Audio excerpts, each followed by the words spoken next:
Good morning. Morning. We we were honored to have the ministers here on Watch territory. We welcomed both ministers from Canada and ministers from British Columbia, and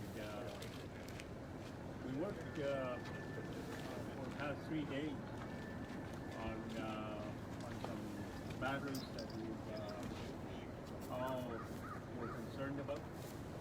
And first and foremost, that we are definitely looking at as hereditary chiefs. And we have to say this right from the get-go, that we always maintain, we always say that we are against the pipeline to our territory. And we've expressed that to ministers from BC. Although the information has surfaced, that the permits and all of that has already been there. We are aware of it. So, with that matter, we're going to be continuing to look at some more conversations with BC and, of course, the proponent to further our conversation with the RCMP. It's not over yet. We're just looking at more work. So the other component that we worked on together is the rights and title matter. We come up with an arrangement that we see as probable help and assistance to all parties, so that we can see the future as a better outlook for our occupation out on the land, because this is what we're all about, is the occupation of the land. So Minister Bennett has definitely been integral with her staff to look at some of the accelerated work that they're doing. So I think they will mention it themselves. I don't want to get into the government details. It's not my place. In terms of what we were always here to do is to protect our Yinka. To the degree that we say to all the developers out there, our pristine waters, our headwaters, our wildlife habitats, our traditional sites, and all these values out there, we are going to protect it, everything that we have, and we will continue to do so. We will ensure that through this arrangement that it will never happen again. So I think we're at a point in this moment in time to see if the arrangement will work in all sorts or all aspects on what we stand for as Wet'suwet'en. And again, as Wet'suwet'en, we are the land, and the land is ours. We'll maintain that right from day one. We welcome to stay with it, 1997. We're not going to look at any alternative ways. We're looking at it like that. And so it is quite a milestone for all of us to view this together, and think both of these ministers that are standing beside me have their say, so I'll see what they have to say for themselves. Well, we want to thank Minister Woos and really all the ministers at the city, Saturday people. This has been a real learning. The Woos is about respect, but for me it's about community. It is about learning and for all that we have learned over these days and the work that we've been able to do with respect has, I think, it is, as Chief Woos said, a milestone in the history of Canada.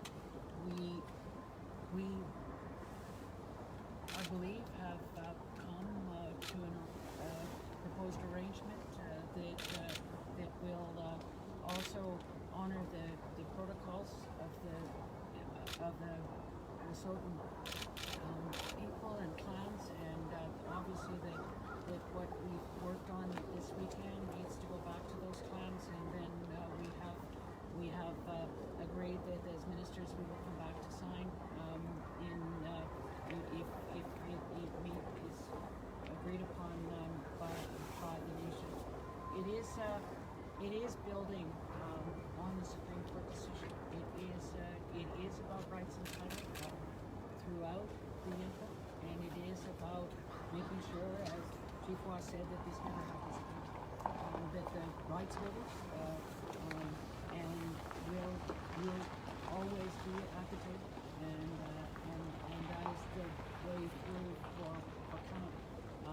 If we continue to move on what the Prime Minister has said on the recognition of rights, respect, cooperation, partnership, and that's the way forward.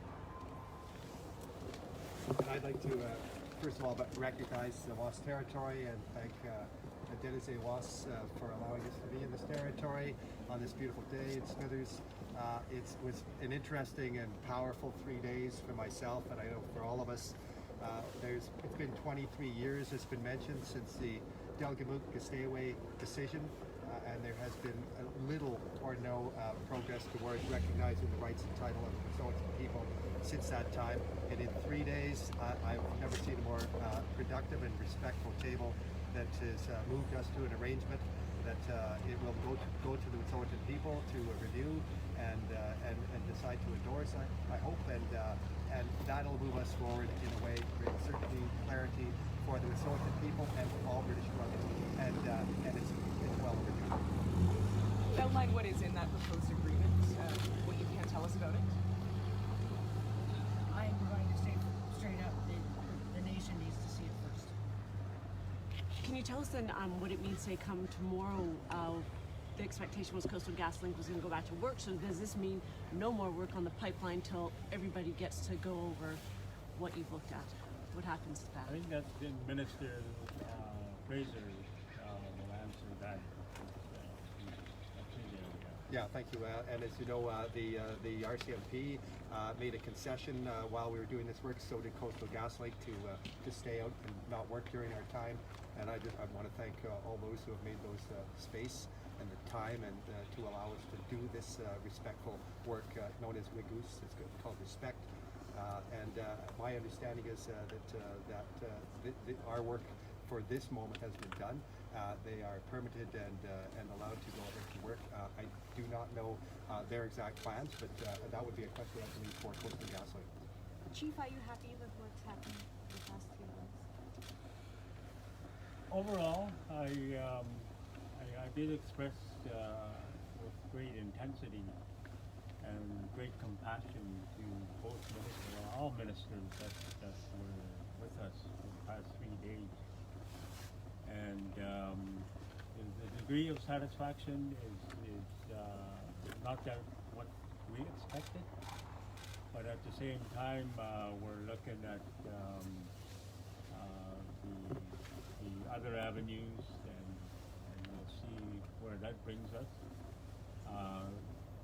As most people and everybody knows, that the trust factor is what we've expressed all along, and the respect that that all parties need to show.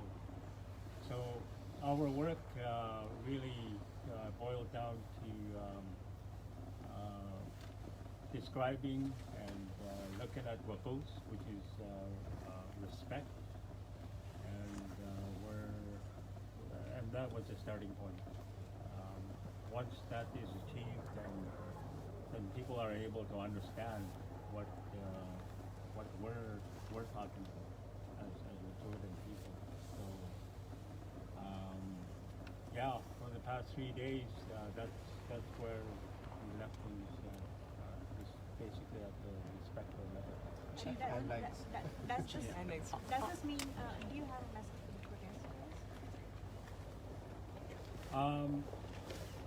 I'm in no position to say that at this point, because all I can say is that should parties out there are faced with indignities, racism, that's not a good thing. I've expressed this to the ministers, Minister Bennett, that she represents Canada. The respect has to go right from top to bottom and throughout the country. Doesn't matter who you are. The right to a peaceful demonstration is just that, nothing else. But if you're going to be looking at it in a different way, it's your choice. Your actual person will actually come out if you look at it in a different way. So I'm not being blunt about it. People out there are expressing their peaceful demonstration that something is wrong, something is not right here. So that's basically what it is. So wherever this is taking place, there is something wrong. It needs to be corrected. Chief, on that idea of respect, what about the question when it comes to respect and nation to nation actually getting a chance to sit down with the Premier and the Prime Minister? Well, we've called for that as well, but I think we respected the fact that the governments have a big bureaucracy. We know that, and so we have to do a little bit of work here and there to work our way toward that, because we know the government of Canada and DC for Mr. Trudeau to look at something materialistic that needs to be worked on before it gets to him. We know that for Mr. Horgan to look at something materialistic, we have to work with that and then work toward having them come and visit the Wet'suwet'en people. Mr. Bennett, when you say this will never happen again, what's a lot of eyes watching what's happening here today right across Canada? What precedent does this set in terms of how the Canadian government, how Ottawa, how the federal government and the provincial governments recognize the Indigenous hereditary system, and what does this look like going forward? When you say this will never happen again, in terms of, does that mean an energy giant coming in and consulting only with band councils, or what do you mean by that? Well, I think that as we work now to work with the Wet'suwet'en Nation on that we then build the governance, build the laws, the Constitution, that it is about the nation coming together to make sure that their traditional laws and customs and legal orders are honored as they form a government that can work nation to nation with Canada. I think that's what we're trying to do coast to coast to coast, so a nation can take a decision together, and that major projects would be put before a nation in the way that Bill C-69 or the UN Declaration of the Rights of Indigenous People has outlined. It means that at the very first idea of a project, the rights holders would be there at the table with their Indigenous knowledge and with the voices of their nation. So it means that this is a beginning of how that work towards that nation to nation relationship coast to coast to coast. And how would that impact this current project, if at all? I'll put that to you, Minister Fraser, I should say. Well, the permit, the project that's in place now, the permits have been in place. It has been permitted, it has been approved, and it's underway. Our expectation has always been that Coastal GasLink would work closely with the Office of Wet'suwet'en and Wet'suwet'en people to address concerns, environmental, cultural, spiritual, and that expectation has never wavered. That being said, as we move forward, we have the tools in place, I think now in British Columbia in a unique way with our bill on the UN Declaration. The Declaration Act allows us tools to recognize other forms of governance structures that are not necessarily recognized in the Indian Act. And it also allows us tools to enter into shared decision-making processes for the future. And working together from the very beginning of a project, with government, in a government-to-government structure, I think will bring more certainty and predictability for not just for Wet'suwet'en, but for all British Columbians. What does that look like retroactively? Retroactively, like what? Yes, going forward, we've heard Horgan say, this isn't retroactive. What does that look like? Well, and the Premier is correct. The actual bill, the Declaration on the Rights of Indigenous People, was always forward-looking. We built that bill in cooperation with Indigenous people, with the First Nations Leadership Council, and it was designed to be forward-looking. The next steps, we've already begun the work on the action plan on how we will do things differently and change the Crown-Indigenous relationship. So will that respect what Indigenous people's right to say no? Well, I'm not sure the context that all people have the right to say no. To any project, I'll clarify. Consent. Will the Wet'suwet'en have the right to have their free, prior, and informed consent recognized without having guns pointed at them, without being removed from their land? Will they be able to say no to the Coastal GasLink project? Prior and informed consent is about working cooperatively and collaborating in good faith with First Nations right from the very beginning, and that is the process that we've agreed to under the UN Declaration on the Rights of Indigenous Peoples. But Minister, in all due respect, we still have a pipeline that the Wet'suwet'en do not want in their territory, and its construction is going to continue on Monday. While there's great dialogue here in a framework, how are things going to change? This is a nation that doesn't want a pipeline going through their territory. So while we have disagreement on this issue, we are developing a protocol here with the Office of Wet'suwet'en, a process to recognize rights of title for the future. We've done that in 3 days and 3 nights, which is something that should have been done 23 years ago. That will allow us, I ask for some space and calm for us to continue that good work, and we've allowed also the Wet'suwet'en people to review the arrangement and to endorse if that's the appropriate way, and that is the way forward, always through dialogue with respect, and that's what we've begun over these 3 days. Will the RCMP continue to occupy? Pipeline though? Does it mean no Pacific Trail pipeline? Because that's a major concern. I know that Molly Wickham had about the future, because she doesn't want another pipeline coming through there, let alone CGL. Well, right from the start, and I have to reiterate this again, the Hereditary Chiefs are opposed to any pipeline going through their territory. We've maintained that right from day one. And all the governments know that. We've notified everybody right from day one. So I think I don't need to say anything more about that. Chief Woos, do you consider this, we talked to Namox earlier this morning, he was saying he kind of considers this, the resolution in some ways of Delgamuukw, 23 years later, the mitigation that was called for, the negotiations that were called for. Would you say the same? Do you consider this a resolution in some regards to that Supreme Court ruling in 1997?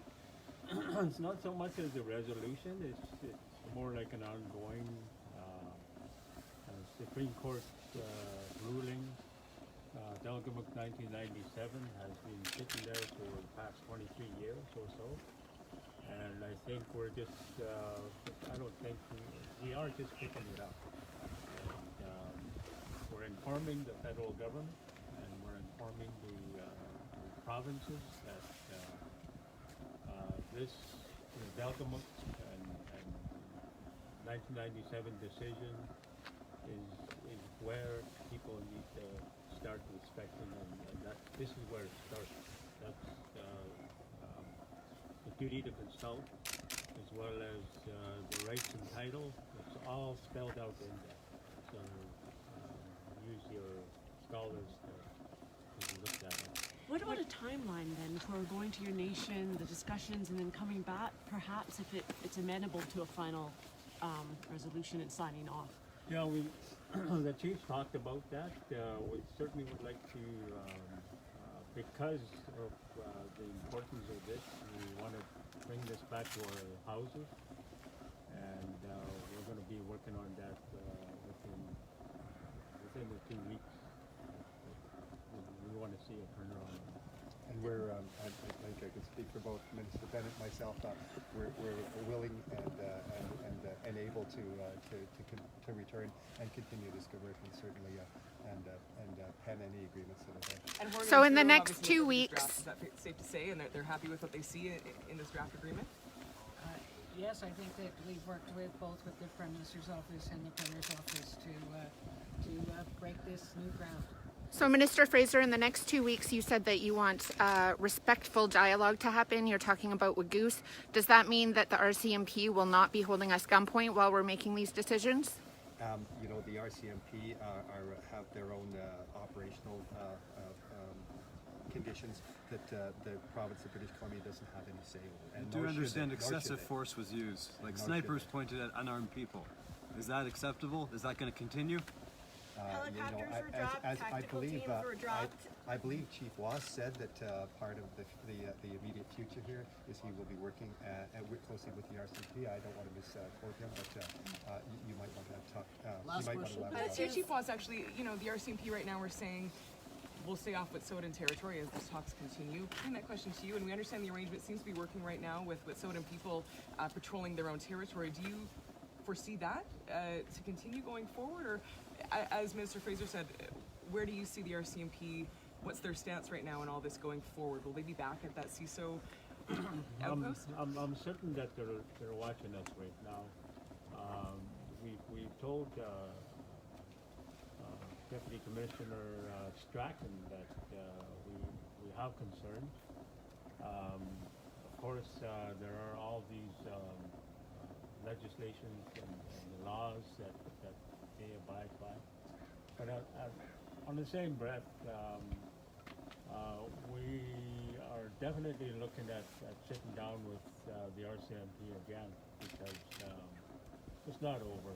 We're not going to sit back and look at the brutality and what have you out there. It's real, but at the same time, I think that they're watching right now. We've demonstrated the respect. We've demonstrated that we're willing to sit down and look at a peaceful resolution to that. And so we've continued some work to do are on this matter, where we're viewing to sit down along with some possible arrangements with the RCMP, especially out on the land base, because with just one force for one entity is not working. Because obviously they're not out there to protect the Wet'suwet'en people. They're out there to protect the CGL employees. So we need to correct that, definitely. Okay, that's everything. Thank you for your time. Thank you.